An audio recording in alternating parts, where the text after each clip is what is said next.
Combinations ಕುಡಿದ್ರೆ ಏನಾಗತ್ತ, ಬಹಳ ಚೆನ್ನಾದಂತ ರುಚಿ ಬರುತ್ತೆ. ಹಾಗೆಯೇ ಅಲ್ಲಿರ್ತಕ್ಕಂಥ ಕಾವಂದ್ರು ಸುಮಾರು 500 ಕಿಲೋಮೀಟರ್ ದೂರ ಇರ್ತಕ್ಕಂಥ ಕಾವಂದ್ರು ಕಟ್ಟ ಕಡೆಯ ವ್ಯಕ್ತಿಯನ್ನು ಕೂಡ ಕಟ್ಟಿದ್ದಾರೆ, ಗ್ರಾಮಾಂತರ ಭಾಗದಲ್ಲಿರ್ತಕ್ಕಂಥ ವ್ಯಕ್ತಿಯನ್ನು. ಅದಕ್ಕೆ ಕಡೆಯದಾಗಿ ಸಭಾಧ್ಯಕ್ಷರಲ್ಲಿ, ಸಭಾ ಸದಸ್ಯರಲ್ಲಿ ಕ್ಷಮೆ ಇರಲಿ, ಸಮಯದ ಅಭಾವದಿಂದ ನಾವು ಮುಂದುವರಿದ ಪಥಸಂಚಲನದ ನಂತರ ಉಳಿದ ವೇದಿಕೆಯ ಸದಸ್ಯರನ್ನ ಅಲ್ಲಿ ನಾವು ಡಿಸಿ ಆಫೀಸ್ ಹತ್ರ ಏನ್ ಮಾಡೋಣ ಮಾತಾಡೋಣ. ಕಡೆಯದಾಗಿ ಈ ಸಭೆಯನ್ನು ಉದ್ದೇಶಿಸಿ, ಜನಾಗ್ರಹ ಸಭೆಯನ್ನು ಉದ್ದೇಶಿಸಿ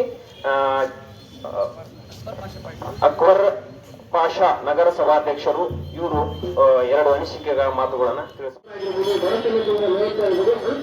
ಜನಗಳನ್ನು ಗುರುತಿಸಿ ಫಲಾನುಭವಿಗಳನ್ನ ಗುರುತಿಸಿ ಅವರಿಗೆ ಸುಮಾರು 17,000 ಜನರಿಗೆ ಮನಶಾಸ್ತ್ರವನ್ನು ನೀಡ್ತಾ ಇದ್ದಾರೆ. ಸುಮಾರು 150 ಕೆರೆಗಳ ಹೂಳೆತ್ತುವ ಕಾರ್ಯಕ್ರಮ.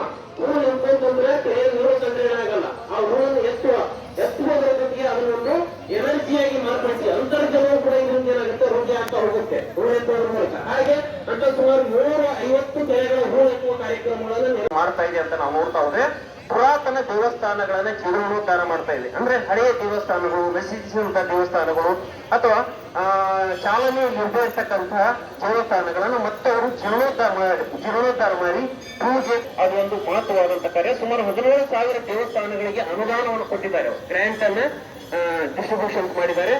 ಒಟ್ಟು ಸುಮಾರು 17,000 ದೇವಸ್ಥಾನಗಳು. ಇನ್ನು ಸುಮಾರು 15,000ಕ್ಕಿಂತಲೂ ಹೆಚ್ಚು ಜೋಡಿಗಳ ಮದುವೆ ಸಾಮೂಹಿಕ ವಿವಾಹದಲ್ಲಿ ಮಾಡಿಕೊಟ್ಟಿದ್ದಾರೆ. 17,000ಕ್ಕಿಂತಲೂ ಹೆಚ್ಚು ಒಂದು ಮಕ್ಕಳಿಗೆ ಅವರಿಗೆ ಸೇರ್ಪಡೆಯಾಗುತ್ತೆ. ರಾಜ್ಯದ 1,000 ಸರ್ಕಾರಿ ಶಾಲೆಗಳಿಗೆ ಪ್ರತಿ ವರ್ಷ ಗೌರವ ಶಿಕ್ಷಕರನ್ನ ಟೀಚರ್ಸ್